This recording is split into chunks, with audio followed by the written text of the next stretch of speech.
Olá pessoal, boa noite, paz do Senhor Jesus. Como estão vocês? Bem? Graças a Deus.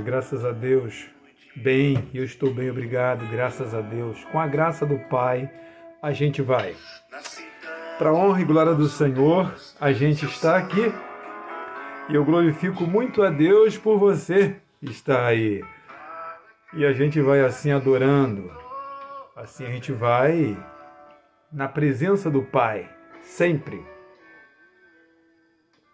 Bem, hoje a gente separou esse tempo para a gente compartilhar alguma coisa importante porque fala de algo que agrada muito a Deus. E é a adoração. A adoração é o que a gente vai tratar, é o que a gente vai comentar nesta noite. Mas antes da gente falar sobre adoração, nós queremos se dirigir a Deus em oração. E nesta oração eu quero colocar você, eu quero colocar a tua casa, eu quero colocar os teus filhos, a sua família, as suas dificuldades, as suas dores, as suas doenças, se for o caso, ou de alguém que você por acaso saiba que esteja doente, esteja precisando de uma intervenção urgente de Deus. Eu quero orar, eu quero que você represente essas pessoas agora. Seja agora um mediador, seja um intercessor. Entre agora na brecha e interceda em favor de alguém. Talvez essa pessoa não seja uma cristã, não seja um cristão. De repente essa pessoa nem sabe que você por ela está intercedendo. Mas não importa que ela venha saber ou não. Não importa que ela saiba. O importante é que você crê que ela pode receber o milagre. Por mais que ela receba o milagre e ela não fique sabendo que foi por meio da sua oração, mas Deus com certeza sempre será glorificado. Deus nunca vai deixar de ser glorificado. De qualquer forma ou de qualquer maneira, Deus será glorificado sempre. Então eu gostaria que você agora, por fé, em nome de Jesus, se juntasse a nós e orasse com a gente agora em nome de Jesus. Oremos. Pai, no nome de Jesus, eu quero, Pai, interceder em favor, Pai, das pessoas que estão conosco, dos que estarão, Pai, aqueles que irão, de alguma forma, ouvir a oração. Que eles recebam fé no coração para crer que o Senhor é poderoso para fazer infinitamente mais, muito além do que pensamos, ou pedimos, ou podemos imaginar. Senhor, toma essas vidas, Senhor, nas Tuas mãos. Ó Pai, as pessoas que estão no Face, as pessoas que estão, enfim, Pai, em todas as mídias, no Instagram, as pessoas que estão, Pai, no YouTube, as pessoas que estão em todas as mídias ouvindo esta oração, que elas sejam impactadas e alcançadas por Ti, Senhor. Eu oro a Ti no nome de Jesus, Pai. Nos faça, Pai, o favor de atender esta oração. Aleluia, em nome de Jesus, em nome de Jesus. Seja abençoado, seja curado, para a honra e glória do nome de Jesus. Amém? Amém. Graças a Deus. Glória a Deus. Que o Senhor te abençoe. Que o Senhor te prospere ricamente. Nós vamos tratar um assunto interessante, muito importante. Adoração. Só ao Senhor se deve adorar. Só a Ele. Só Ele é digno de honra. Só Ele é digno de louvor, só o Senhor é digno de adoração. E é exatamente sobre isso que nós vamos abordar. A adoração. A adoração sempre foi alguma coisa que fez parte da humanidade desde os tempos mais antigos. Desde os tempos que você nem queira imaginar, na existência da humanidade, sempre a adoração, o culto, devoção, sempre esteve muito presente. E a gente escolheu esse tema e a gente vai fazer uma leitura baseada no livro de Mateus, a partir do capítulo 4, quando a gente percebe ali o autor desta rebelião, o autor deste engano, que adoração é algo que se deve atribuir a um outro ser que não seja Deus. ele tentou levar Jesus a adorá-lo. Isso está no Evangelho, eu vou resumir, no Evangelho, segundo Mateus capítulo 4, por 3 vezes Satanás tenta levar Jesus a travar um vínculo com ele. Ele queria que Jesus criasse e estabelecesse com ele um vínculo. Ele propôs a Jesus que Jesus saltasse de uma determinada altura, e Jesus disse que não faria aquilo porque está registrado nas Escrituras que não se deve tentar ao Senhor Deus. E ele também disse para Jesus, olha, Jesus estava com fome, e ele aproveitou aquele momento para tentar Jesus e tentar criar um vínculo, um elo com Jesus, estabelecer um diálogo de alguma forma e com Jesus, e falou, olha, tu és filho de Deus, transforma essas pedras em pães e você assim pode matar a sua fome. E Jesus fala, Satanás, vai-te, nem só de pão vive o homem, mas de toda palavra que sai da boca de Deus. E na terceira vez ele chega para Jesus e fala assim, leva Jesus até um determinado lugar, um lugar mais elevado, e diz para Jesus, olha, tudo isso aí, o reino, todas as riquezas do mundo, eu dou a quem quiser. E ele disse, então ele disse a Jesus, vai. Ou seja, ele falou para Jesus, olha, tudo isso eu dou a quem quiser, com uma condição, se prostrado me adorar. E Jesus disse, olha, vai, Satanás, está escrito, ao Senhor teu Deus adorarás, só a Ele servirás. Meus queridos, meus amados, olha, eu vou dizer uma coisa para você, e para todos, ouça-me bem, preste atenção no que eu vou dizer. A grande sede do homem é de ser adorado. Isso é histórico. As nações antigas, elas tinham os seus deuses. Os reis da antiguidade, eles desejavam e eles ansiavam ser adorados. As nações antigas, os reis não iam para as guerras sem antes consultar os seus deuses, e tudo pairava muito em torno de adoração, tudo pairava muito em torno desta devoção ao homem, à coisa. E isso sempre foi assim.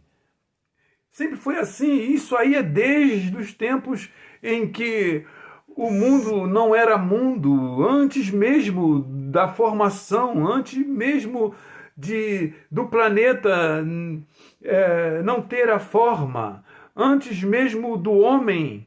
Olha que a palavra diz que o querubim, que era ungido, né, aquele que andava sobre pedras afogueadas, sabe o que ele disse? Ele disse, eu farei um trono acima das maiores alturas e serei semelhante ao Altíssimo. Vocês sabem por quê que o querubim ungido, que até então não tinha nome de Satanás, não tinha nome de diabo, não era chamado de antiga serpente, ele era querubim ungido. Só que ele via os serafins voando em torno do trono, ele via os arcanjos, ele via os anjos, ele via todas as classes de anjos, os anjos mais poderosos e os anjos mais rasos. Ele via esses anjos, esses arcanjos, esses querubins adorando ao Senhor.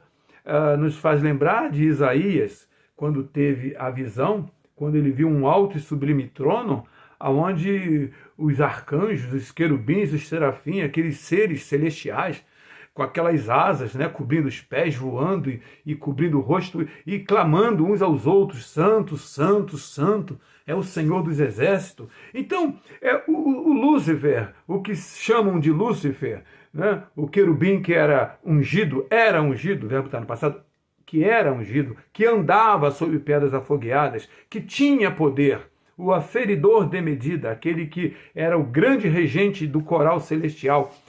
Ele era tudo isso. Porém, quando seu coração se encheu de desejo de ser igual a Deus, quando o ciúme, quando a inveja, quando o desejo de ser cultuado, de ser adorado, de receber devoção, entrou em seu coração, ele disse, como diz Isaías 14, 12 até o 14, né? Subirei ao céu acima das estrelas e exaltarei o meu trono.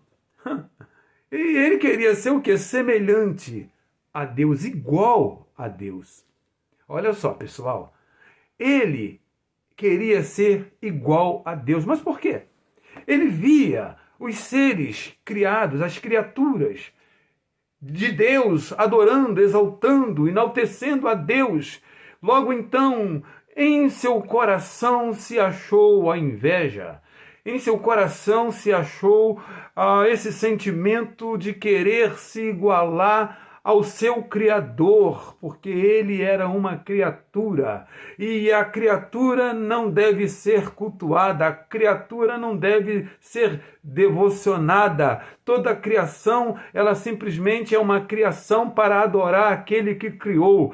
E o querubim que era ungido, o querubim que andava sobre pedras afogueadas, ele deixou brotar no seu coração um sentimento de ser igual a Deus. E é interessante que quando alguém tenta ser adorado, quando alguém tenta trazer devoção para si, tenta levar as pessoas a serem seus devotos, essa pessoa faz Deus lembrar a figura de Satanás, o pai da rebelião, o pai da feitiçaria, o pai do invejoso, o pai daquele que não se contentou em ser criatura, não se contentou em ser um adorador, em ser um ser que adorasse ao Senhor, mas ele quis ser adorado como Deus. Ele disse, eu farei um trono acima das nuvens, das alturas, e serei igual, semelhante ao Altíssimo. E a palavra diz que Deus o repreendeu. Ele foi destruído, ele foi detonado por Deus, porque Deus não divide glória. Deus não divide glória. A gente também pode ver que quando ali no Império de Babilônia, o que aconteceu? No Império de Babilônia, o rei de Babilônia, Nabucodonosor, o que ele quis? Ele, Nabucodonosor, quis ser adorado. Ele, Nabucodonosor, começou a exigir a adoração.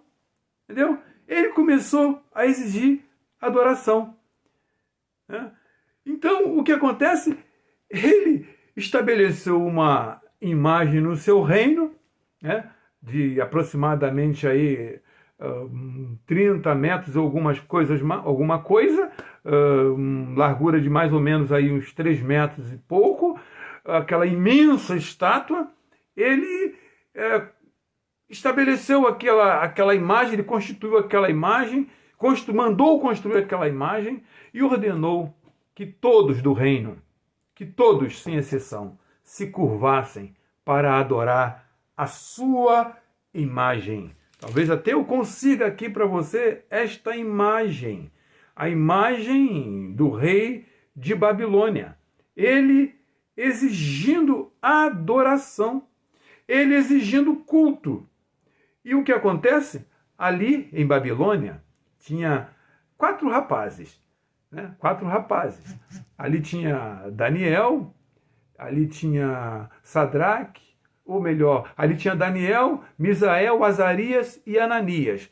Esses nomes eram nomes de rapazes hebreus, judeus, que tinham sido levados no período em que Nabucodonosor invadiu o reino de Israel, ou seja, invadiu Jerusalém, saqueou o templo, levou todos os objetos sagrados do templo de Jerusalém para a Babilônia e profanou o sagrado do templo e também profanou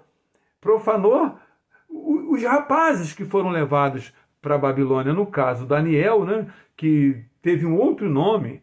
Daniel teve nome de um deus, de uma divindade máxima de Babilônia, que era o Beltesazar, né? O qual o significado é Deus, o Bel é o meu sustentador.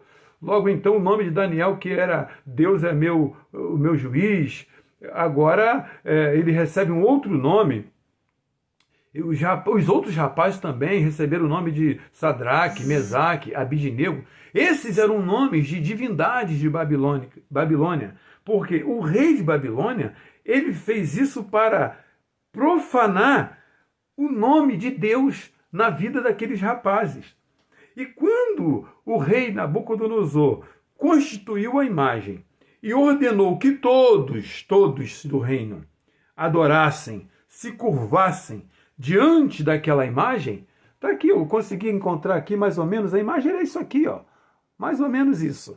Então, quando ele começa a exigir que todo o reino, ele convocou uma grande reunião, tá? E pegou todas as autoridades do reino, todas as autoridades políticas do reino, tá? Para aquela grande cerimônia, onde eles iriam ali inaugurar a estátua do rei Nabucodonosor, tá? Ali você vê o homem querendo ser adorado. A história mostra que o homem sempre desejou ser adorado e não foi diferente. Só que ele deu ordem, olha, quando vocês ouvirem aí os instrumentos tocando, no momento em que vocês ouvirem o som de todos os instrumentos, vocês se curvem. Isso está no livro de Daniel, capítulo 3. Todos se curvem e adorem. E o rei decretou, se alguém não adorasse, se alguém não se curvasse, seria lançado na fornalha de fogo ardente. Aqui a gente vê mais uma vez a imagem do rei. Olha aí, mais ou menos isso aí, ó. A imagem do rei. O rei, tá? E aí o que acontece? Bem, só que Daniel, ali tinha Sadraque, Mesaque, Abidnego, ali tinha Misael, Ananias e Azarias, que tinham tido seus nomes trocados, tinham recebido o nome dessas divindades de Babilônia, sendo que o nome na antiga, entre os judeus, nome tinha muito mais significado do que um nome simplesmente, uma forma de identificar alguém. Não, o nome tinha a ver com o caráter da própria pessoa. E assim sendo, o rei pensou que estaria mudando o caráter daqueles meninos.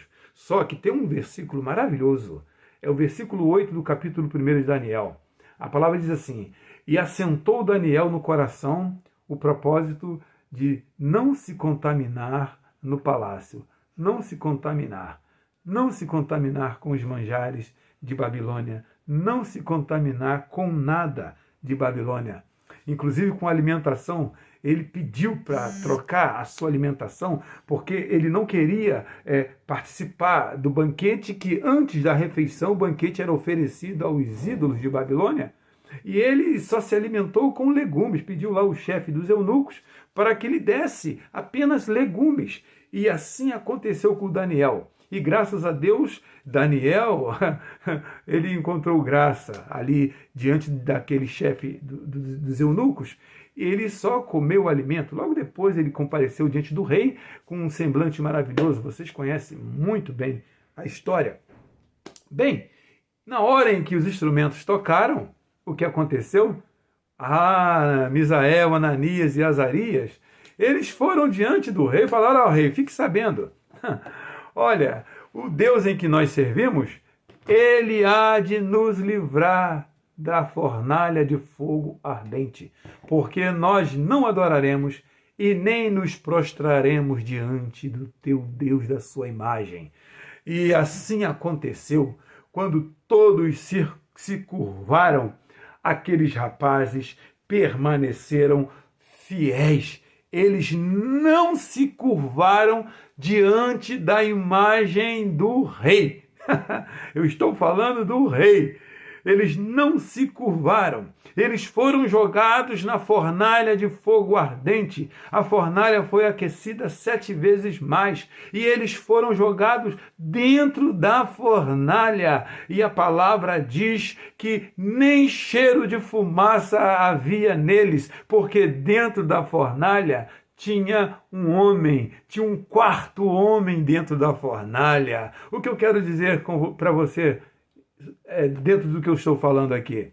Olha, permaneça adorando aquele que é digno de honra, de glória e de louvor. Não se renda, não se renda. Satanás vai dizer para você se curvar. O diabo vai mandar você ficar de quatro, ele vai mandar você se curvar e lhe prometeu uma série de coisas, mas diga para ele: só ao Senhor, meu Deus, eu irei adorar, porque só Ele é digno de culto, só Ele é digno de devoção, só Ele é digno de adoração. Não se curve diante de nenhum Deus desta nossa era, desse nosso tempo. São muitos deuses são outros palcos, outros atores, são outros deuses que estão se apresentando, mas você não se curve diante deles, porque só ao Senhor teu Deus adorarás, e só a Ele você deve prestar culto. Aleluia, glória a Deus. Não se curve diante de nenhum outro Deus, seja qual for. Por mais que ele venha se apresentando para você sorrateiramente como alguma coisa boa, mas olha, por favor, no nome de Jesus, não se curve, não se curve. Inclusive, a gente vê falar muito sobre sinal da besta. Ah, sinal da besta, muito se fala sobre sinal da besta, mas eu vou dizer para você, ninguém vai, na verdade, fazer parte do governo do anticristo, da besta e do falso profeta, se não se curvar. Porque tudo que o anticristo, tudo que a besta, tudo que o falso profeta quer é adoração, porque isso é desejo de Satanás desde os tempos antigos. Desde os tempos antigos, quando ele seduziu a terça parte dos anjos, né? A Bíblia diz que pela multiplicação do seu comércio, ou seja, pela habilidade de articular, tá? Ezequiel 28:16 fala sobre isso. Ele, com a sua habilidade de articular, ele conseguiu seduzir a terça parte dos anjos. E ele carregou essa terça parte para se rebelar contra Deus. E eu lhe digo o seguinte: Deus não tem nada a ver com rebelião, porque rebelião é pecado de feitiçaria, tá? Deus não tem nada a ver com rebelião. E Satanás, ele conseguiu articular, ele conseguiu mobilizar de tal forma que ele levou com a sua artimanha, ele levou a terça parte dos anjos. E não foram poucos anjos não, tá? Porque o exército angelical, eles são milhões de milhões e milhares de milhares. Olha, o mundo espiritual, o exército de anjos, eles são muito mais numerosos do que os habitantes da Terra. Nós temos hoje mais ou menos mais de 8 bi de habitantes no planeta, já chegando a quase isso. E os habitantes do mundo espiritual, os anjos, os exércitos celestiais, eles são muito mais numerosos. Então, olha, a terça parte dos seres angelicais representa muita coisa. Quer dizer com isso que existem muitos mensageiros das trevas. Eles são muitos para tentar te seduzir e te levar a se curvar diante do príncipe das trevas. E eles estão aí, de formas e várias maneiras, se articulando para levar os homens a se curvarem diante do seu príncipe, que é o príncipe das trevas, o pai da mentira, o filho da perdição, o homem do pecado, o pai, aquele que tem a paternidade do engano, da mentira e de tudo que é treva e miséria. Existe uma legião, existe uma imensidão de seres que pertencem ao seu reino, que quer levar a humanidade a se curvar diante dele, para que ele seja adorado, porque esse é o desejo dele, que o homem se curve para que o adore. E olha, não se engane, não se engane pensando que a marca na mão, a marca na testa, meu Deus do céu, não é o maior problema. E ele não está pensando simplesmente nisso, ele está querendo é que você se curve diante dele. O sinalzinho na testa e na mão, isso não é o X da questão, não é o principal, isso é só alguma coisa que já está no coração. Só vai receber isso que já estiver adorando. Aqueles que já estão curvados não vai ter problema, porque já estão, se é chip, já estão chipados.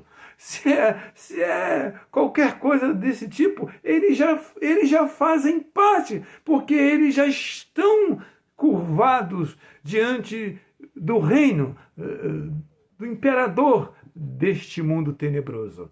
Olha, que Deus nos guarde, que Deus nos proteja.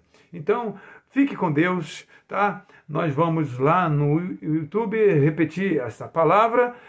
Vá lá, se inscreva no nosso canal, faça lá, toque no sininho, faz o seu joinha e você será avisado quando a gente estiver exibindo qualquer tipo de conteúdo, ok? Um beijão para você, que a paz do Senhor Jesus esteja na sua vida. Tchau, até uma próxima.